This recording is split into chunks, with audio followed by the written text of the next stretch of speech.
Yes. चलो, very good afternoon to all of you. Welcome back. आइए। तो कल हमने अकाउंट्स का पूरा सिलेबस डिस्कस किया है, और पिछले 3 दिनों में हमने कैलकुलेटर कैसे यूज़ करते हैं, कैलकुलेटर पर अलग अलग कैलकुलेशंस कैसे हो सकते हैं, कैलकुलेटर में क्या क्या हिडन फीचर्स है वो हमने देखने की कोशिश की है। सारे आपको याद हो जाए पहली बार में ज़रूरी नहीं है, धीरे धीरे प्रैक्टिस करते करते आपको याद होते जाएंगे। तो जब जब वापस से हम उनको यूज़ करेंगे, हम क्या करेंगे, उनको नोटबुक में हमारे कहीं तो लिख कर रख देंगे। तो कल जो बच्चे नहीं थे, ये इंडेक्स आपको किसी की बुक से आज फ़ोटो लेके चले जाना, और वो आप लिख करके लेके आ जाओगे। अभी इसमें से हम शुरू कर रहे हैं चैप्टर नंबर 2। जो हमने उसको नंबर 2 दिया है, एक्चुअली आपका जो इंस्टीट्यूट का मॉड्यूल है, अभी इंस्टीट्यूट का जो मॉड्यूल यानी आईसीएआई आपको सीए फाउंडेशन कोर्स के लिए कुछ मॉड्यूल्स इशू करता है। बेसिकली टेक्स्ट बुक्स भी आप उसे कह सकते हो, उसे मॉड्यूल कहता है इंस्टीट्यूट। तो ये वो मॉड्यूल का पूरा टेक्स्ट है जो मैंने आपके सामने यहाँ पर रखा है। ये आप अभी ऑनलाइन देख सकते हो, पढ़ना अगर आपको है कभी भी, तो वो कैसे देखना है मैं आपको बता दे रहा। बाद में हम नेक्स्ट वीक हम आपका रजिस्ट्रेशन चालू कर देंगे, यानी आपका रजिस्ट्रेशन करवाएंगे। तो यहाँ पर मैं आपको पूरा एक स्टूडेंट का रजिस्ट्रेशन करके दिखाऊंगा कि कैसे रजिस्टर आपको करना है। रजिस्ट्रेशन करते से ही फिर आपको अपने बुक्स आ जाएंगे। तो ये सारे जो मॉड्यूल्स है, ये आपको हार्ड कॉपी मिल जाएगी, तो आप उसमें से रीड कर सकते हो यानी। ठीक है, तो नेक्स्ट वीक अपन रजिस्ट्रेशन कैसे करना है, मंडे ट्यूसडे को अपन वो डिस्कस कर लेंगे। ठीक है। अब ये कहाँ से आप देख सकते हो, तो वो भी मैं आपको दिखा दूँ। आपको क्या करना है,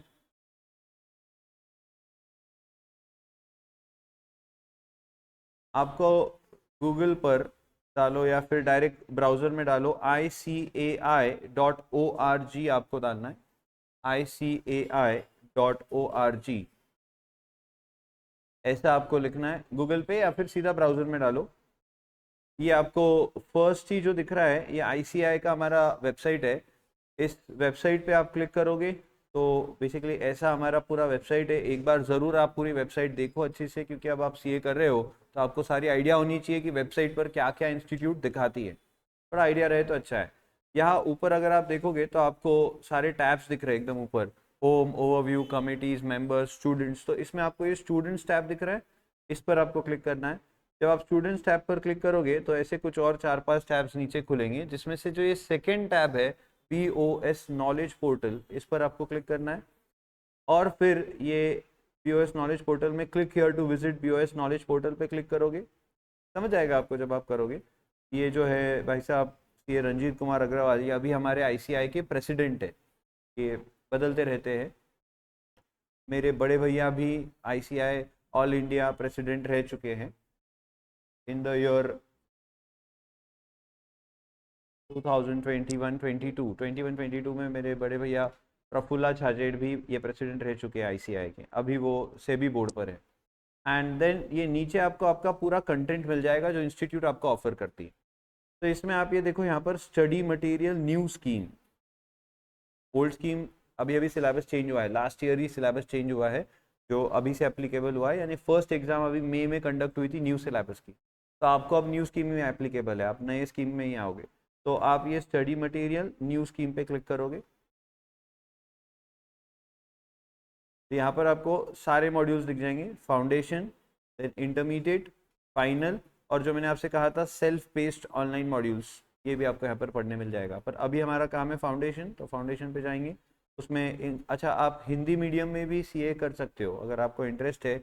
और आपको हिंदी मीडियम, वैसे हिंदी मीडियम का बहुत डिफिकल्ट होता है, वो आपको कुछ समझ में नहीं आएगा, और उसका कोई क्लासेस भी नहीं मिलेगा, क्योंकि सारे क्लासेस इंग्लिश मीडियम में ही कंडक्ट किए जाते हैं। तो इंग्लिश मीडियम, एंड देन ये आपके पूरे मॉड्यूल्स है।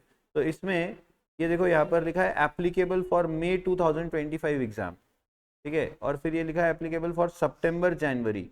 तो सितंबर यानी अभी अटेम्प्ट हुआ था 2024, और जनवरी 2025 जो अब आएगा, तो वो अटेम्प्ट के लिए जो एप्लीकेबल मॉड्यूल्स है वो इसमें है। हमारे जो काम का है वो ये फर्स्ट वाला अकाउंट्स का हो गया। देन ये सेकेंड देखो, यहाँ पे लॉ का दिख रहा है आपको। हाँ, ये थर्ड, ये आपका मैथमेटिक्स का मॉड्यूल है। ये थर्ड आपका मैथमेटिक्स का मॉड्यूल है, और ये फोर्थ आपका इकोनॉमिक्स का मॉड्यूल है। तो आपको यहाँ से आपके मॉड्यूल्स डाउनलोड करते आएंगे।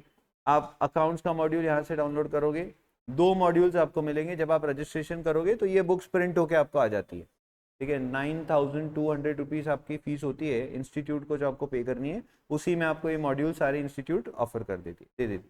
तो इसमें फर्स्ट मॉड्यूल में हम जाएंगे, ये सारे चैप्टर्स हमें पढ़ने हैं। तो फर्स्ट दोनों आपके थ्योरेटिकल चैप्टर्स है, जो मैंने आपको बोला हम बाद में करेंगे। अभी हम शुरू कर रहे हैं चैप्टर नंबर 3 BRS। तो बस आप इस पर क्लिक करोगे और आपका मॉड्यूल डाउनलोड हो जाएगा और फिर आप इसको आराम से रीड कर सकते हो। तो इसी में से अभी मैं आपको पढ़ाने वाला हूँ। तो हम पूरा इंस्टीट्यूट का मॉड्यूल का कंटेंट सारा कुछ यहाँ पर रीड कर लेते हैं, है ना। ईच एंड एवरी चीज़ हम यहाँ करेंगे। अब हमारा फ्लो भी कैसा रहेगा एक एक चैप्टर का, वो भी थोड़ा समझा दो आपको। तो पहले मैं आपको पूरा चैप्टर का जो कंटेंट है वो समझाऊंगा कि क्या पर्पस है उसको सीखने का, अकाउंट से सिलेबस में वो क्यों रखा गया है। एक बार हमें वो समझ गया, फिर उससे रिलेटेड इस मॉड्यूल में जितने क्वेश्चंस है, क्योंकि इंस्टीट्यूट ये मॉड्यूल के ही क्वेश्चन एग्जाम्स में पूछती है, तो ये सारे इंस्टीट्यूट के मॉड्यूल के जितने भी क्वेश्चंस है हम सारे हमारी नोटबुक में सॉल्व करेंगे उनको, A to Z, each and every question हम साथ में करेंगे वो। फिर कुछ आपको होमवर्क भी दिए जाएंगे साथ साथ में सेल्फ प्रैक्टिस के लिए।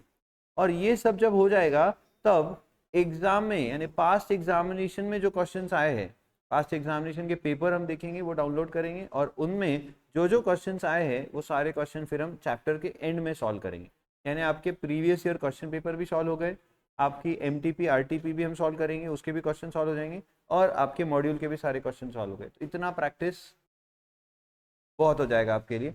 इसके अलावा फिर मैं आपको कुछ एक्स्ट्रा क्वेश्चंस के PDF भेजूंगा आपके व्हाट्सएप ग्रुप पर, जो आपका होमवर्क रहेगा, यानी आपको वो घर पे ट्राई करने हैं, और फिर उनको आपको सॉल्व करना है। और फिर जो भी नहीं आएगा वो आप मुझे बताओगे तो वो हम यहाँ सॉल्व कर देंगे। यानी हर चैप्टर का लगभग 30-30 क्वेश्चन तो आपको कम से कम सॉल्व करना है। जो चैप्टर इंपॉर्टेंट हो गया वहाँ पर तो हम 50-60 क्वेश्चन के ऊपर सॉल्व कर देंगे, तो सब मिला के आपकी प्रैक्टिस बढ़िया हो जाएगी। समझ गए सारी बात? यस। तो ये मॉड्यूल्स अगर आपको पढ़ने हैं तो कहाँ से, वो भी मैंने आपको बता दिया। रजिस्ट्रेशन कैसे करना हम मंडे या ट्यूसडे को वो डिस्कस कर लेंगे। किसी भी एक स्टूडेंट का हम रजिस्ट्रेशन यहाँ कर लेंगे, तो वो कौन रहेगा अभी वो भी देखना पड़ेगा। हम उसको लकी ड्रॉ से चिट्ठी निकालेंगे उसकी, और फिर डिसाइड करेंगे कि वो कौन रहेगा, ताकि वो अपने सारी डिटेल्स लेके आए, हम यहाँ फिल करेंगे फिर। चलो आइए हम शुरू कर रहे हैं आज फर्स्ट अकाउंट्स का chapter, that is chapter number 2। वैसे मॉड्यूल में 3 है पर हमने उसको 2 नंबर दिया है, बैंक रिकंसिलिएशन स्टेट। ओके, आप भी प्लीज़ डेट वगैरह अच्छे से लिखिए, पेज नंबर अच्छे से लिखिए, और हमारा इंडेक्स में भी पेज नंबर लिख दीजिए। ये फर्स्ट पेज से स्टार्ट हो रहा है एंड यहाँ डेट लिख दिया है। चलो अब मुझे थोड़ा सा जानकारी चाहिए आपसे, क्योंकि ऑलरेडी सारे ही बच्चों ने ये पढ़ रखा होता है 11th स्टैंडर्ड में। तो कौन ऐसे बच्चे हैं जिन्हें बैंक रिकंसिलिएशन स्टेटमेंट के बारे में बिल्कुल आइडिया नहीं?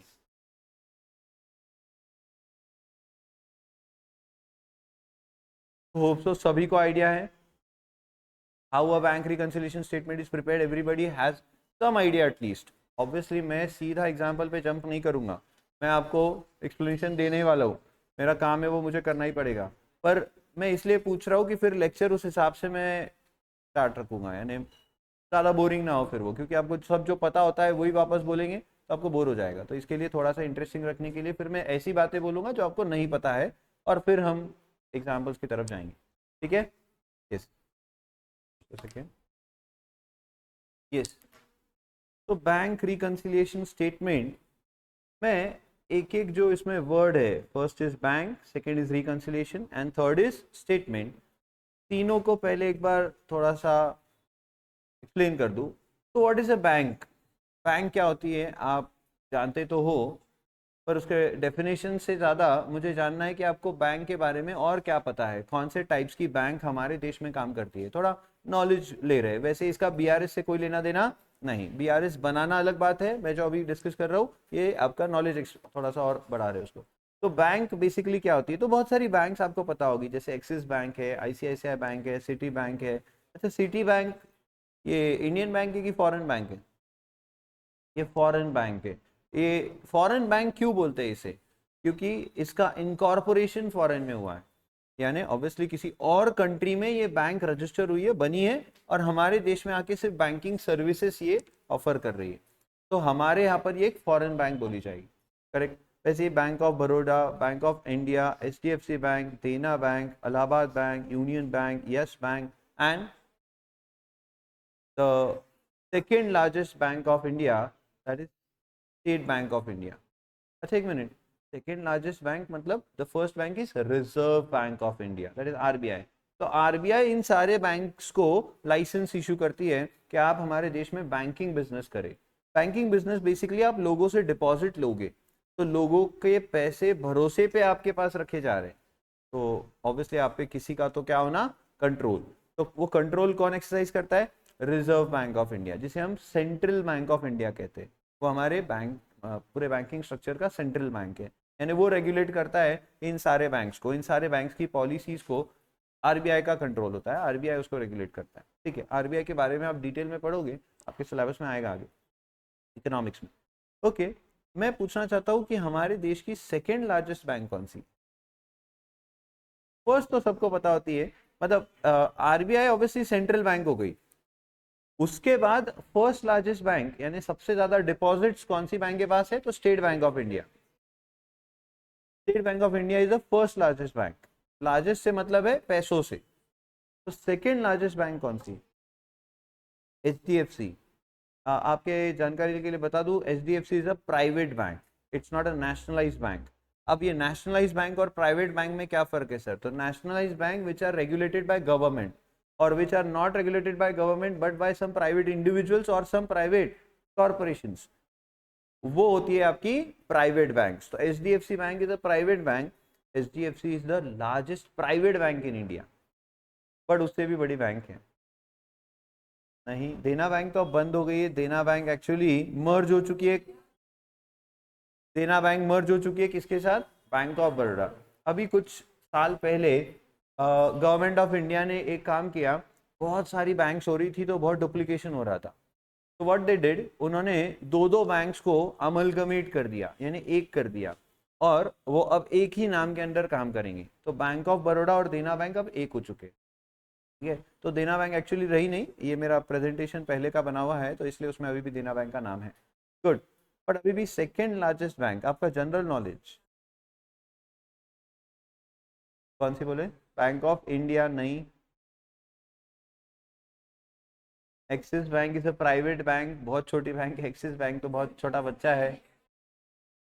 आईसीआईसीआई नहीं, आईसीआईसीआई से बड़ी बैंक तो एचडीएफसी है. Again Axis bank, then ICICI bank, HDFC bank, ये सारी प्राइवेट बैंक्स है.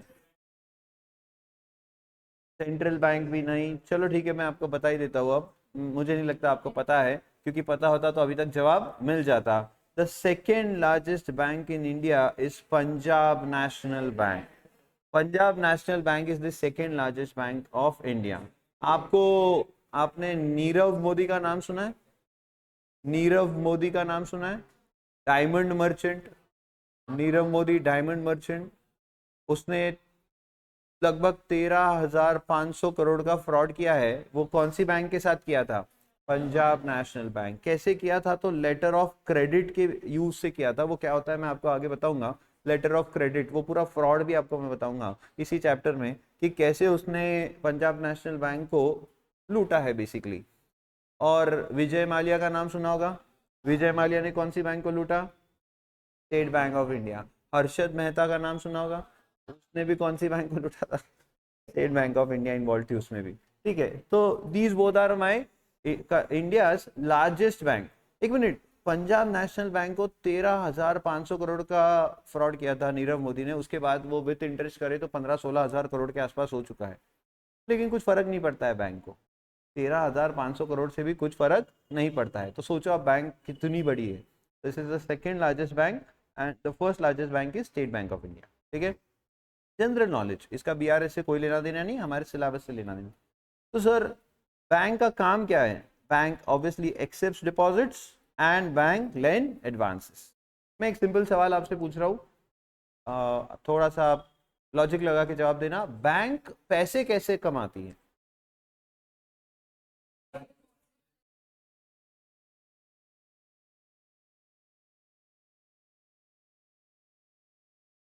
कम इंटरेस्ट चार्ज होता है. ओके, और कोई जवाब, बैंक कैसे कैसे पैसे कमाती है. एक जवाब तो आया कि सर हम डिपॉजिट्स पर कम इंटरेस्ट देंगे और लोन्स पे ज़्यादा इंटरेस्ट चार्ज करेंगे. तो आपको जब लोन दिया जाएगा तो आपसे ज़्यादा इंटरेस्ट ले लिया जाएगा और जो आपसे डिपॉजिट लिए जाएंगे उस पर आपको कम इंटरेस्ट देंगे, तो जो डिफरेंस है वो ऑब्वियसली बैंक की इनकम हो जाएगी। और बैंक इसके अलावा बहुत सारी सर्विसेज देती है, आपके जनरल नॉलेज में होना चाहिए।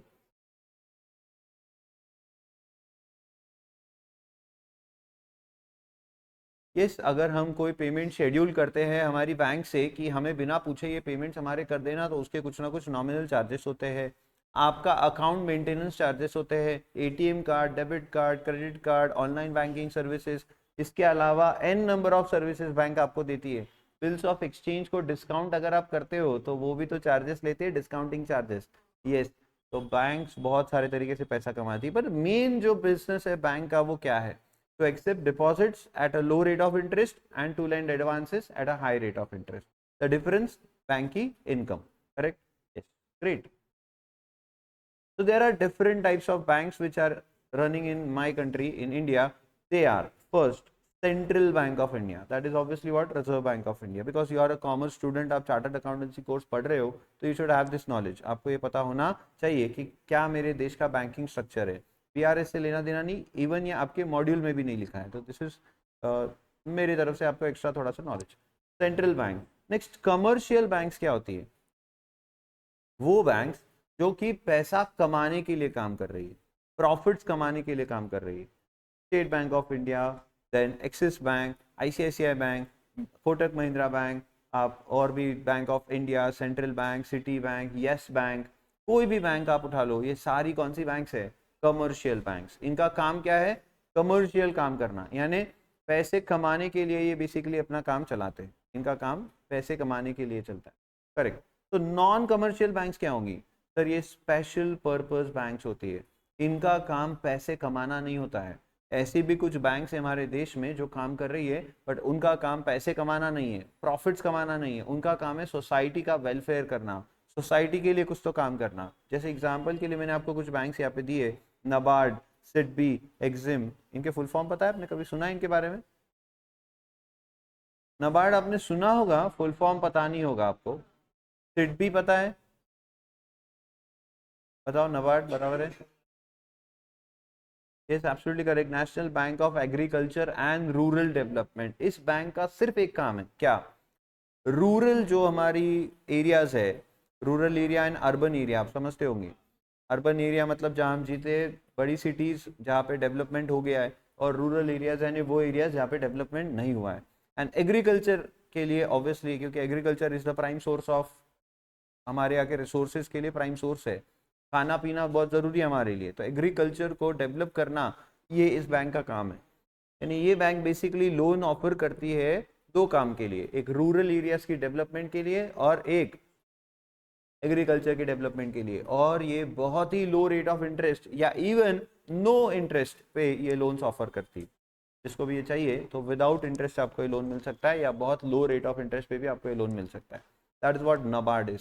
सिडबी सॉरी, सिडबी का फुल फॉर्म नहीं पता होगा आपको, मैं बताता हूँ। Small industrial development bank of India. ये एक इंडियन बैंक है, हमारी लोकल बैंक है। स्मॉल इंडस्ट्रीज को डेवलप करने के लिए ये बैंक है। इसका भी पर्पस एक ही है, non commercial, to promote small industries, छोटी छोटी इंडस्ट्रीज को बड़ा बनाना, छोटी इंडस्ट्रीज को डेवलप करना।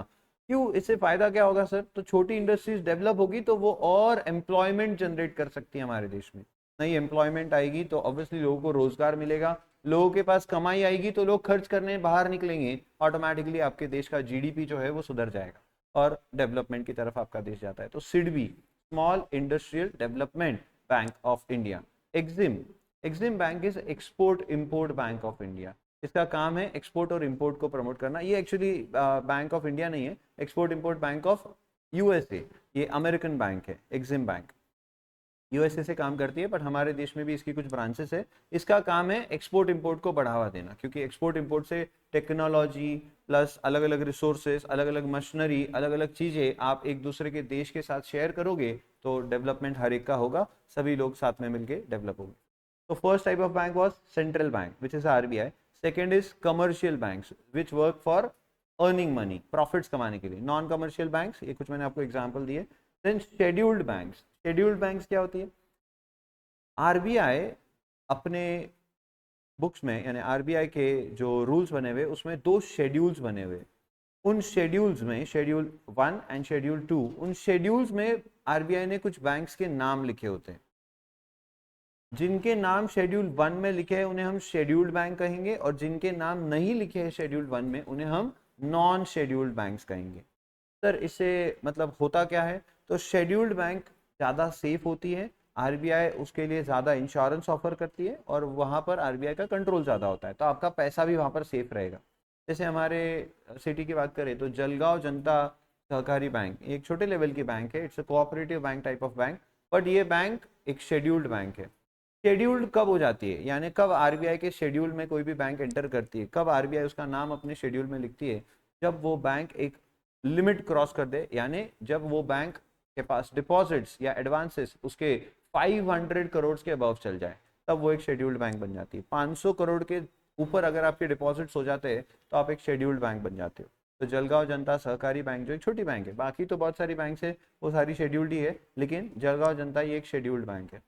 बाकी नॉन शेड्यूल्ड बैंक तो जिनका नाम ऑब्वियसली आरबीआई के शेड्यूल में नहीं रहेगा, they all are non scheduled banks, correct. Then public sector या फिर इसे आप नेशनलाइज बैंक भी कह सकते हो, तो state Bank of India, Punjab National bank, bank of Baroda, central bank, ये सारी बैंक्स जो है, ये union bank of India, bank of Maharashtra, ये सारी जो बैंक्स है ये हो गई क्या? Nationalise banks. Generally nationalise banks में ही पैसा रखना पसंद करते हैं लोग, क्योंकि वहाँ सेफ होता है, गवर्नमेंट का वहाँ पे इंटरफेरेंस है, तो आपको पैसा पक्का मिलेगा, आपका पैसा डूबने का चांस बहुत कम होता है, करेक्ट है। जैसे एग्जांपल के लिए प्राइवेट बैंक्स में से एक बैंक यस बैंक, आपने नाम सुना होगा, YES, yes bank. Yes bank का अभी कुछ साल पहले कोविड से थोड़ा पहले ना 2018 या 19 में वो बैंक की हालत बहुत ख़राब हो गई थी, तो आरबीआई ने उसके सारे डिपॉजिट्स फ्रीज कर दिए थे, मतलब जो भी लोगों के डिपॉजिट्स थे वो बैंक में सारे फ्रीज कर दिए थे। मेरे भी पैसे वहाँ अटक गए थे, मैंने भी उसी बैंक में अकाउंट खोला हुआ था। मतलब मेरा एक दोस्त है जो उस बैंक में ज्वाइन हुआ था, तो उसने कहा था कि अकाउंट्स दो, यानी उनको कैसा होता है कि टारगेट होता है कि इतने अकाउंट्स आपको ओपन करने हैं, तो उनको बोनस वगैरह सैलरी वगैरह ज़्यादा मिलती है। तो फिर दोस्त है तो कर दिया, मैंने अकाउंट ओपन कर दिया और कुछ डिपॉजिट भी रखे थे पैसे वहाँ। बट हुआ ये कि बैंक की हालत ख़राब हो गई और बैंक ने डिपॉजिट्स वापस करने ही बंद कर दिए। अगर आपके अकाउंट में 10 लाख रुपए भी बैलेंस है तो आपको 50,000 रुपये ही बैंक दे रही थी। तो ये सेफ बैंक हुई क्या? नहीं। अब रख तो दिए मैंने पैसे, मेरे पैसे अटक गए, फिर finally state Bank of India ने उसको हेल्प की और उसको आई थिंक कुछ 7,000 करोड़ रुपीज़ के आसपास स्टेट बैंक ऑफ इंडिया ने ऑफर किया, तब जाके वो बैंक फिर से रिवाइव कर पाई और हमारे पैसे हमको मिले। मैंने फटाफट पैसे निकाले, सारे अकाउंट क्लोज किए, और अब मैं सिर्फ कौन से बैंक्स में डील करता हूँ? सिर्फ और सिर्फ नेशनलाइज बैंक्स, जिसमें स्टेट बैंक ऑफ इंडिया सबसे सेफ क्योंकि largest bank of India, second हम पंजाब नेशनल बैंक, बस ये 2 बैंक यूज़ करते हैं। और फिर HDFC बैंक एक रेप्यूटेड बैंक है, तो उसको भी आप डेफिनेटली अच्छा मान सकते हो। तो वो HDFC बैंक कौन से कैटेगरी में आ गई सर? वो आ गई प्राइवेट बैंक्स में, उस पर कोई गवर्नमेंट का कंट्रोल नहीं है, प्राइवेट इंडिविजुअल्स ने वो चालू की है, लाइसेंस लिया है आरबीआई से, और वो अलग अलग स्कीम्स लाकर अलग अलग प्रकार की सर्विसेज देकर डेवलप कर रहे हैं अपनी बैंक्स को, पैसे कमाने के लिए काम कर रहे हैं, वो कमर्शियल कैटेगरी में भी आ जाते हैं बराबर। HDFC bank, ICICI bank, axis bank, sir लोग क्यों जाएंगे इनके पास? तो इन्होंने बहुत ही ज़बरदस्त सर्विस देने का काम किया है। यानी क्या? ये सीधा आपके घर तक आ जाएंगे, आपको अकाउंट खुलवाना है, आपको पैसे डिपॉजिट करवाने हैं, आपको चेक डिपॉजिट करवाना है, आपको बैंक में जाने की ज़रूरत नहीं है, आप बस कॉल कर दो, इसका रिलेशनशिप मैनेजर रहेगा, वो आपके घर आएगा, घर आके सारा काम करके चल जाएगा। मतलब आपको बैंक में जाने की ज़रूरत नहीं। पर वही स्टेट बैंक में आप एक ही काम के लिए 4 बार जाना पड़ेगा, और 4 बार जाने के बाद भी आपका काम शायद ही होगा, कि वहाँ का जो स्टाफ होता है उन्हें ज़रूरत नहीं है, क्योंकि उन्हें पता है ना कि हम बड़ी बैंक है, तो ऑब्वियसली जिसे ज़रूरत है वो हमारे पास आएगा। बट ये बैंक्स, इनको काम की ज़रूरत थी तो ये लोगों के पास पहुँच गए, और इन्होंने सर्विस एकदम टॉप नॉच क्वालिटी की सर्विस ऑफर करी, इस वजह से इनकी बैंक्स बहुत अच्छी डेवलप कर गई। तो HDFC बैंक आज के डेट में सबसे बड़ी बैंक है, सेकेंड लार्जेस्ट में आप ICICI प्राइवेट बैंक्स में ICICI को मान सकते हो, करेक्ट। देन फॉरेन बैंक्स, तो काफ़ी सारी बैंक्स ऐसी है जो हमारे देश में इनकॉर्पोरेट नहीं हुई है, हमारे देश में नहीं बनी है, बनी बाहर है, बट वो हमारे देश में आके बैंकिंग सर्विसेज ऑफर कर रही है। Example yes bank, Citi bank, HSCB bank, और भी ऐसी बहुत सारी बैंक्स है जो स्टैंडर्ड चार्टर्ड बैंक, जैसे अमेरिकन एक्सप्रेस बैंक, ये सारी जो बैंक्स है बहुत ही रेप्यूटेड बैंक है। जैसे जितने भी बड़े डॉक्टर्स और बड़े चार्टर्ड अकाउंटेंट्स, बड़े इंजीनियर्स, बड़े बिजनेसमैन होते हैं, उनके पास आपको अमेरिकन एक्सप्रेस बैंक का क्रेडिट कार्ड ज़रूर मिलेगा, स्टैंडर्ड चार्टर्ड बैंक का क्रेडिट कार्ड ज़रूर मिलेगा, क्योंकि उससे जो हम फिर एयर से ट्रैवल करते हैं अगर, तो जितना भी लाउंज होता है आपको पता है, ये सब थोड़ा जानकारी आपको होगी, तो वो आपको फ्री एक्सेस मिलता है। तो सभी के पास लगभग वो कार्ड होते हैं, और वो कार्ड वो सिर्फ वैसे ही लोगों को देते हैं।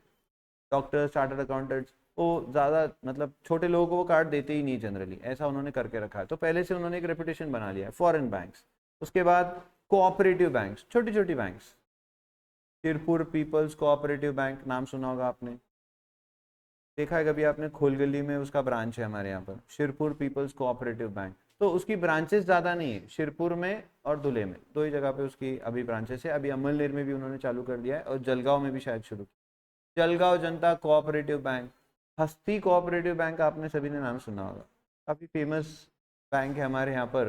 बिजनेसमैन को बहुत पसंद है वो बैंक, क्योंकि जो करंट अकाउंट्स ऑपरेट करना चाहते हैं वो वही जाएंगे, क्योंकि वहाँ चार्जेस बहुत मिनिमल होते हैं, और वहाँ पर जो बैंक का जो काम करने का तरीका है बहुत ही इजी है, तो पसंद आती है वो बिजनेसमैन को बैंक।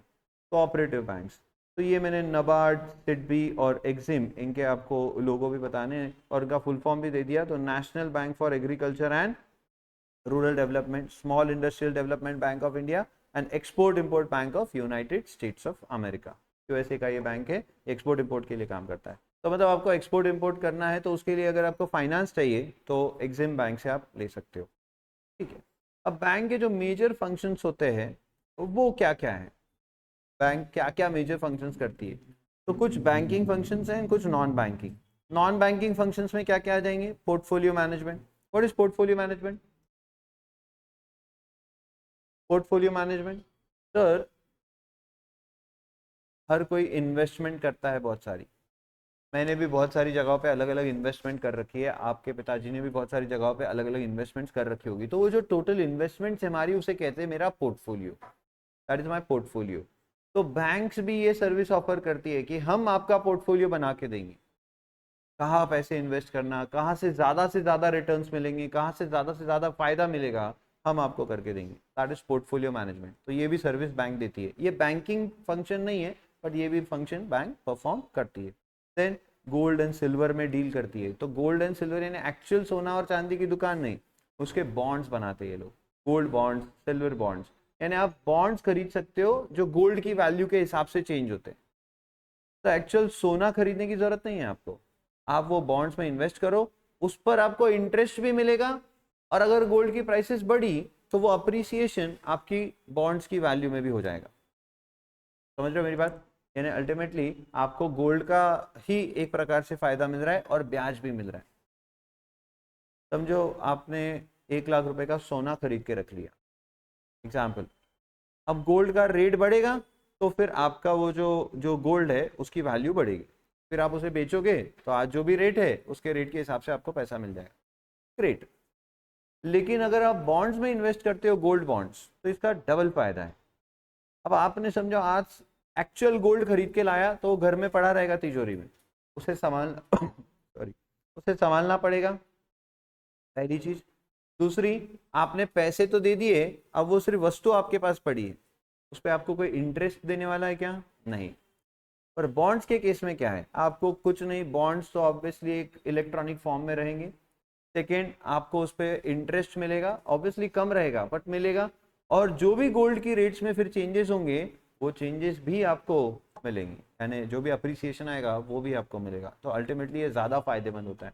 तो ऐसे कुछ gold and silver bonds bank offer करती है, तो उस पर भी बैंक कुछ ना कुछ अपना मार्जिन रखती है, तो उसमें भी बैंक फंक्शन करके पैसा कमाती है। इसके अलावा बैंक कलेक्शन एजेंट बोलकर भी काम करती है।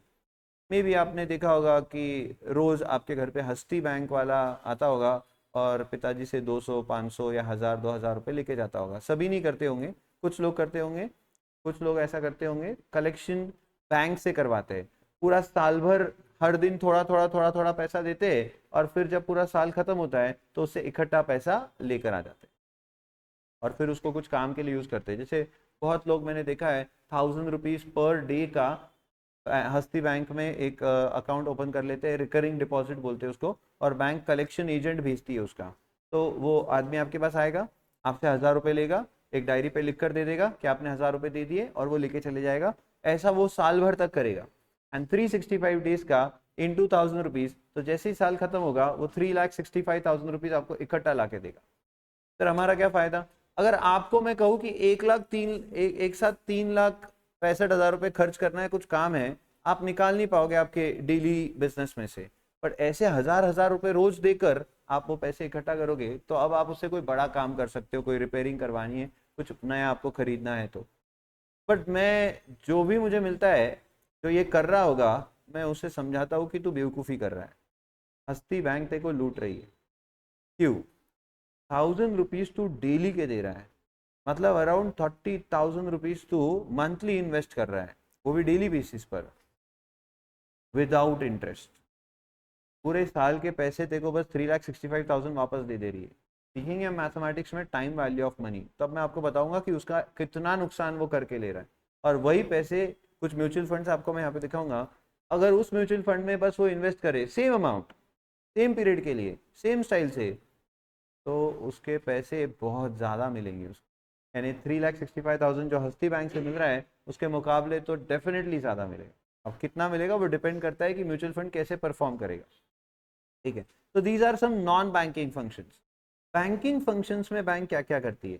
डिपॉजिट्स एक्सेप्ट करती है, कुछ टाइम डिपॉजिट्स होते हैं, कुछ डिमांड डिपॉजिट्स होते हैं। What is time deposit? Fix deposits. आपने एफडी तो सुना ही होगा सबने। एफडी क्या होता है? तो फिक्स डिपॉजिट। वो टाइम डिपॉजिट होता है, एक स्पेसिफिक टाइम के लिए आपका पैसा बैंक के पास जमा, और उस पर आपको मिलेगा उतने टाइम का इंटरेस्ट। जैसे ही टाइम खत्म, आप अपना एफडी मैच्योर हो गया है, उसका पैसा विद इंटरेस्ट लेके जाइए। डिमांड डिपॉजिट क्या होता है? तो डिमांड डिपॉजिट यानी सेविंग्स अकाउंट।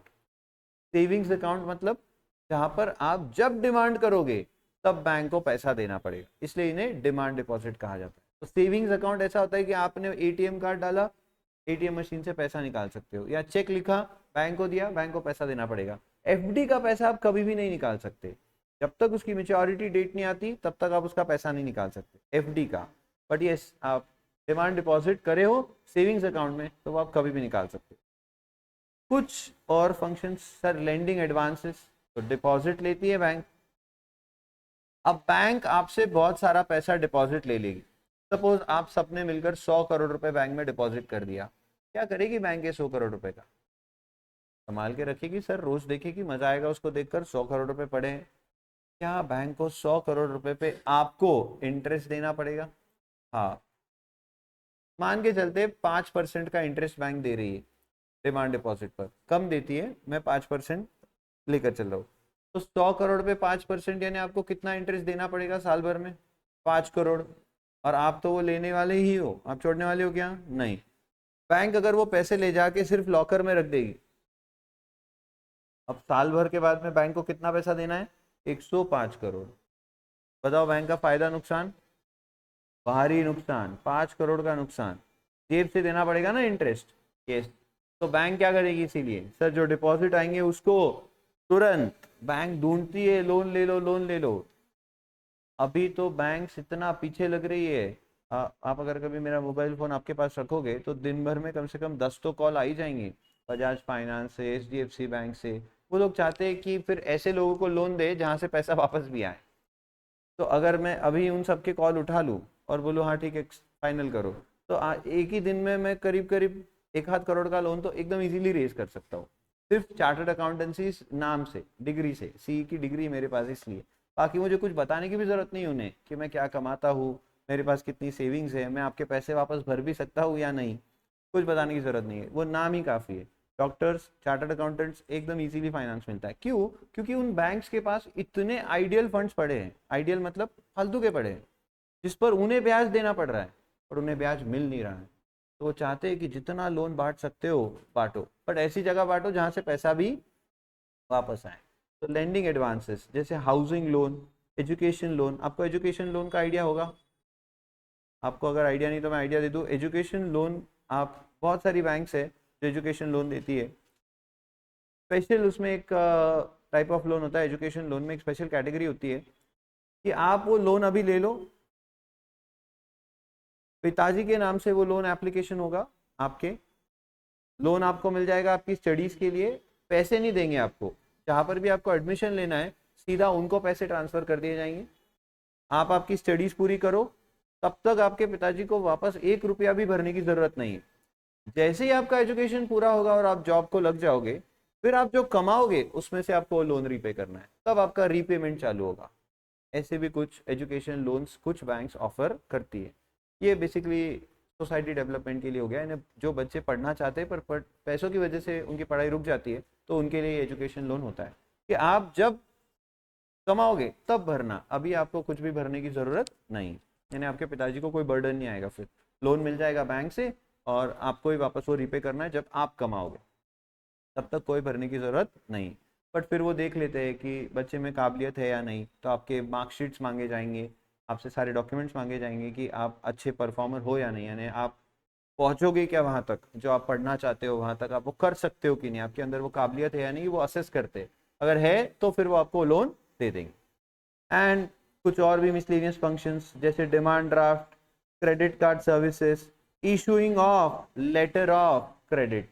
तो यही वो लेटर ऑफ क्रेडिट है जिससे नीरव मोदी ने state Bank of India sorry Punjab National Bank को बढ़िया फंसाया था। आपको स्टोरी बताता हूँ वो कि कैसे फंसाया उसने।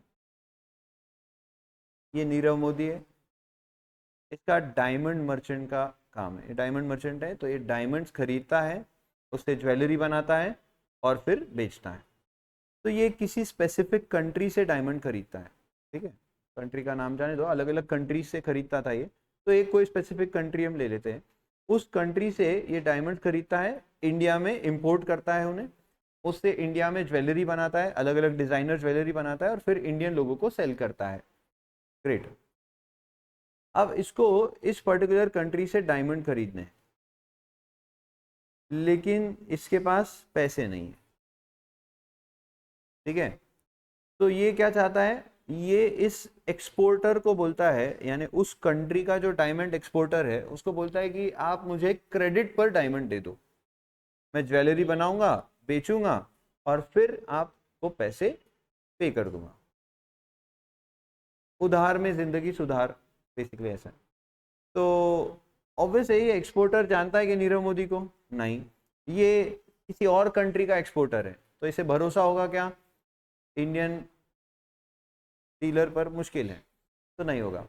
तो ऑब्वियसली ये एक्सपोर्टर कहता है कि नहीं नहीं मुझे तुम पे भरोसा नहीं, मैं तुम्हें कोई उधार तो डायमंड्स देने वाला नहीं।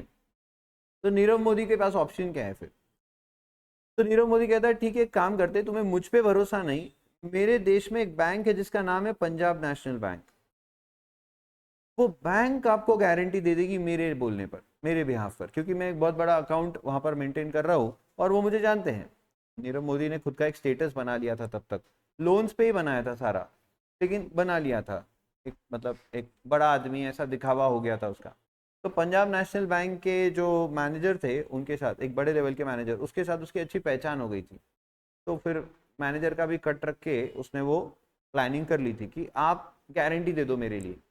बट एक्सपोर्टर बोले कौन सी पंजाब नेशनल बैंक, मैं नहीं जानता कोई पंजाब नेशनल बैंक को, आप मेरे देश के किसी बैंक से अगर मुझे गारंटी दिलवा दो कि आपने पैसा नहीं दिया तो ये बैंक पे करेगी, ऐसा अग्रीमेंट करवा दो, तो मैं आपको उधार डायमंड देने के लिए तैयार हूँ।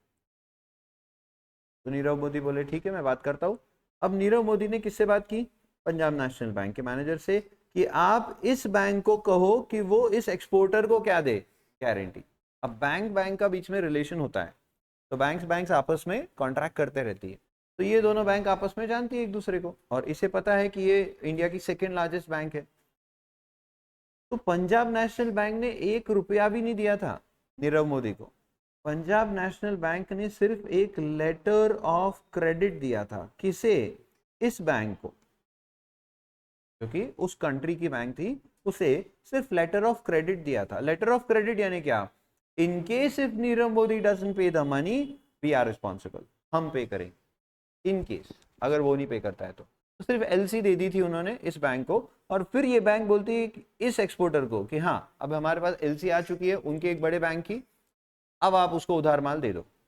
एक्सपोर्टर ने काफी सारा उधार माल नीरव मोदी को दिया, नीरव मोदी फ्रॉड पे फ्रॉड, फ्रॉड पे फ्रॉड करते गया, यानी उसने डायमंड बनाए भी, डायमंड के बहुत सारे शोरूम भी ओपन किए, बेचे भी, पैसे आए, लेकिन उन पैसों को कभी पे करने का इंटेंशन रखा ही नहीं उसने, उससे और दूसरे काम करने लग गया जहाँ पे उसको भारी नुकसान हो गए।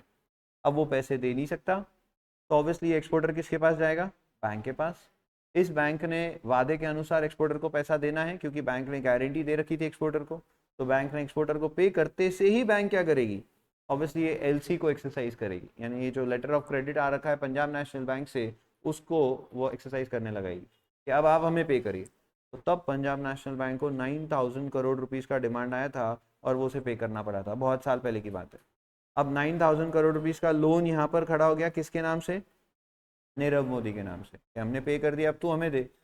नीरव मोदी तो देने से रहा, वो कहाँ से देगा, पैसे तो थे नहीं उसके पास।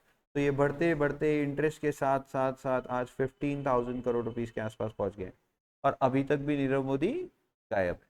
वो कहाँ बैठा है? यूके में। अच्छा, वो कहाँ है हमें एग्जैक्टली पता है, बट यूके गवर्नमेंट के कुछ ऐसे लॉज है कि वहाँ की सिटीजनशिप अगर किसी इंसान ने ले ली है तो उस पर इंडियन लॉज नहीं अप्लाई होगी, और अब हम जाके ऐसा उसको उठा के लेके नहीं आ सकते यहाँ पर, क्योंकि उसको प्रोटेक्शन है अब यूके गवर्नमेंट का। ऑब्वियसली उस कंट्री में जाके वहाँ से उसको यहाँ लाना है तो ऐसे ही नहीं लाया जा सकता।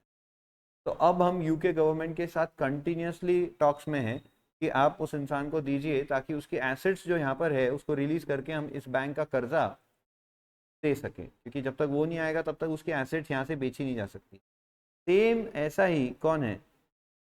Vijay Mallya, Kingfisher, Kingfisher airlines, वो भी लगभग ऐसे ही 8-10 हज़ार करोड़ के आसपास का घोटाला करके गया है स्टेट बैंक ऑफ इंडिया के साथ, और वो भी वहीं पर है। और आपको बड़ा शॉकिंग लगेगा, उसका रोज का खर्चा है वहाँ पे 16 लाख रुपए, विजय माल्या का, जहाँ पर वो रहता है यूके में, उसका रोज का खर्चा है वहाँ पर 16 लाख रुपीस एक दिन का, म्हणजे महीने का 48 करोड़ रुपए खर्च होता है। वो इंसान पैसे नहीं दे रहा है हमारे, सोचो मतलब उसके पास कितने पैसे होंगे, और वहाँ कितने पैसे और बना लिए होंगे उसने।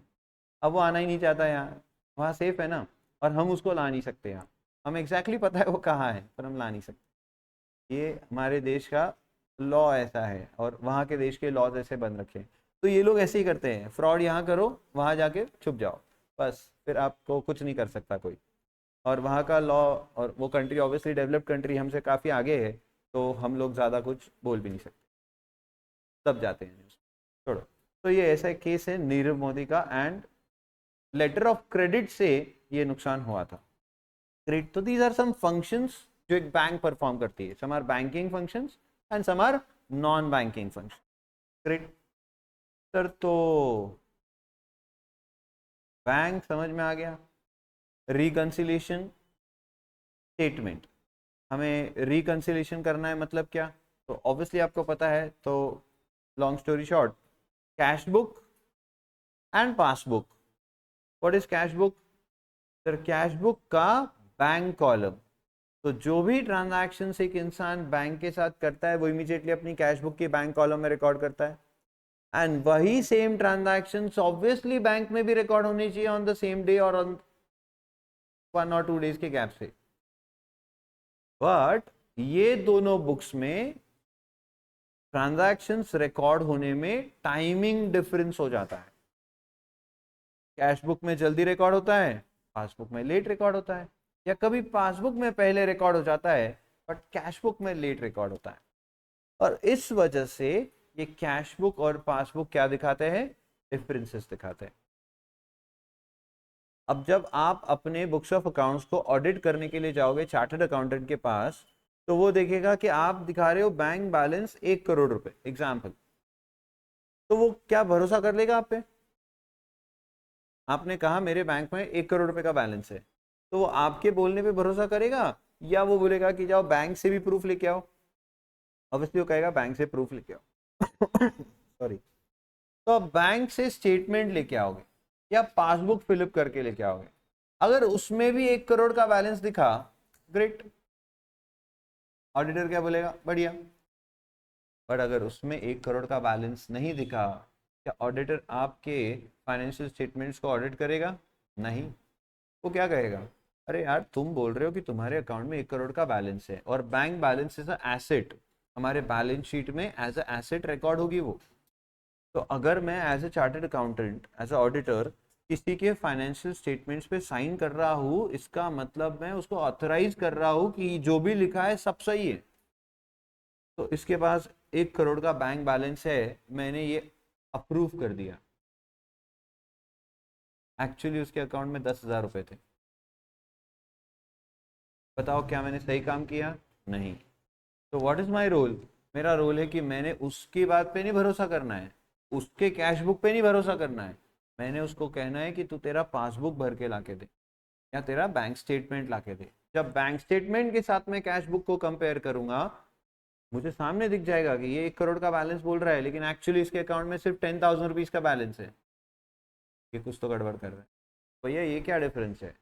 तो अगर जेन्युइन है वो, तो वो क्या करेगा सर, वो कैश बुक और पासबुक के बैलेंसेस में जो डिफरेंस है, वो डिफरेंस किन कारणों की वजह से है? हो सकते हैं बहुत सारे रीजंस हो। एग्जाम्पल के लिए 99,90,000 रुपीज का एक चेक उसे मिला था, जिसका सर्विस उसने दे रखा है। वो चेक उसे मिला था ऑन 29 मार्च। उसने डिपॉजिट भी इमीडिएटली बैंक में कर दिया था, but 31 March which is the year ending, जब हमारा फाइनेंशियल ईयर एंड होता है, तब तक के वो चेक क्लियर हुआ नहीं था। तो उसने जैसे ही चेक बैंक में डिपॉजिट किया, वो इमीडिएटली अपनी कैश बुक के बैंक कॉलम में रिकॉर्ड कर देता है, ये आप सबको पता है। लेकिन वहां पर बैंक ने ये ट्रांजैक्शन अभी तक कंप्लीट किया नहीं है, बेसिकली ये चेक क्लियर हुआ नहीं है और उसके पैसे उसके अकाउंट में आए नहीं है। क्यों? तो टाइम लगता है, 3-4 दिन का टाइम लगता है। उसमें छुट्टी अगर आ जाती है तो बैंक बंद होती है, तो अगले दिन वो प्रोसेस चालू होती है। तो इसका पैसा आएगा जरूर, लेकिन कब आएगा? 4 अप्रैल को। तो 31 मार्च के दिन cash book and passbook obviously क्या दिखा रही है? डिफरेंट बैलेंसेस दिखा रही है। तो कैश बुक में दिख रहा है 1 करोड़, क्योंकि 99,90,000 रुपीज का चेक डिपॉजिट किया है, तो वो ऑब्वियसली बैलेंस बढ़ा देगा, 10,000 के बैलेंस को 1 करोड़ कर देगा। लेकिन उधर पासबुक में अभी भी 10,000 का ही बैलेंस दिख रहा है। तो ये जो डिफरेंस है, ये डिफरेंस क्यों है, ये पता तो चल गया है। अब इसी के लिए हम क्या बनाते हैं? Bank reconciliation statement. यानी इस पर्टिकुलर स्टेटमेंट में देखो, एक बात आप पहले दिमाग में फिट करो, बीआरएस कोई अकाउंट है क्या? ये आपके बुक्स ऑफ अकाउंट्स का कोई पार्ट है क्या? ये आपके बुक्स ऑफ अकाउंट्स में बनता है क्या? नहीं, ये जस्ट एक कागज पर एक स्टेटमेंट बनता है। इसको बाद में आप फेंक दोगे तो भी चलेगा, कोई इसका यूज नहीं है। ये कोई आपके रेगुलर बुक्स ऑफ अकाउंट्स का पार्ट नहीं है।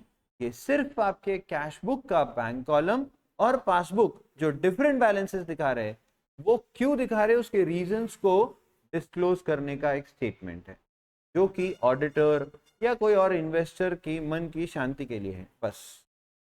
कि क्यों ये डिफरेंस है, तो बस वो डिफरेंस हम उस रीजंस के साथ पीआरएस में दिखा देंगे और दिखाएंगे कि देखो कैश बुक में इतना है, पासबुक में इतना बैलेंस है, क्यों ऐसा है, ये उसके रीजंस है। ये रीजंस का ये प्रूफ है कि हमने चेक डिपॉजिट कर दिया। ये देखो उसका काउंटर बैंक का उस पर स्टैंप है। बैंक से भी आपको स्टेटमेंट ला के देते हैं, जो बैंक लिख के दे देगी कि हाँ इनका ये चेक आया हुआ है, इसके पैसे 4 अप्रैल तक आ जाएंगे। अब ऑडिटर खुश हो जाएगा, बोलेगा हाँ ठीक है, तेरे 1 करोड़ का बैलेंस मैं अप्रूव कर रहा हूँ, क्योंकि तेरे 1 करोड़ का बैलेंस होने ही वाला है। बात समझ गए? पक्का? बस ये हमें बनाना है बैंक रिकंसिलिएशन स्टेटमेंट। लेकिन जैसे कि मैंने आपको बताया था इंट्रोडक्शन के वक्त, मैंने कल ही, कि हम यहाँ सीए फाउंडेशन में सिर्फ बीआरएस बनाना नहीं सीखेंगे। सीए फाउंडेशन में क्या एडिशन होने वाला है के बारे में मैं ऑब्वियसली आपसे कल बात करूंगा, और फिर हम एग्जाम्पल सॉल्व करेंगे। सीए फाउंडेशन में 2 टाइप के क्वेश्चंस आपके सामने आने वाले। एक जिसमें आपको कैश बुक और पासबुक के बीच के रीजंस ऑफ डिफरेंसेस दिए होंगे बहुत सारे, और बोलेंगे सिंपली बैंक रिकंसिलिएशन स्टेटमेंट बना के दे दो। लेकिन दूसरे टाइप का क्वेश्चन आएगा जिसमें आपसे पहले कहा जाएगा कि हमें पहले एग्जिस्टेड कैश बुक बना के दो। क्या बना के दो? एसीबी हम उसे कहेंगे, एग्जिस्टेड कैश बुक बनाओ, और उसके बाद क्या बना के दो? Bank reconciliation statement. यानी first exist your cash book, कौन से रीजंस एग्जिस्ट किए जाएंगे, कैसे बनेगा एग्जिस्टेड कैश बुक, ये तो सीखना है हमें। ये एडिशनल पार्ट है सीए फाउंडेशन लेवल पर। इस पर एग्जाम में क्वेश्चन भी पूछना इनको बड़ा पसंद है। बीआरएस पर कंपलसरी हर एक एग्जाम में 10 मार्क का क्वेश्चन आता है, ये फाउंडेशन लेवल पर 10 मार्क्स का क्वेश्चन, या कभी कभी 5 मार्क का आ जाता है जब इंस्टीट्यूट को कुछ और दूसरा पूछने में इंटरेस्ट है तब, बट क्वेश्चन जरूर आता है। मतलब ये चैप्टर हमारे लिए क्या हो गया, एक इंपॉर्टेंट चैप्टर हो गया, बिकॉज क्वेश्चन कंपलसरी आने वाला है, श्योरली आने वाला है। एंड सेकेंड, आपको 10 या 5 मार्क देने वाला है। तो सीए का बच्चा तो 5 मार्क के लिए किसी का खून कर दे, 5 मार्क बहुत बड़े होते हैं चार्टर्ड अकाउंटेंसी स्टूडेंट के लिए। तो 5 मार्क्स के लिए तो ये चैप्टर हमको बहुत अच्छे से करना है। एसीबी का क्वेश्चन आएगा अगर आपको ये सेकंड कैटेगरी, तो वो 10 मार्क के लिए आएगा। अगर फर्स्ट कैटेगरी का आएगा तो 5 या 10 दोनों में से कुछ भी आ सकता है। तो ये 2 पार्ट में हमको क्वेश्चंस को डिस्कस करना है, ठीक है। तो हम शुरू करेंगे कब? कल, same time same place, bye take care.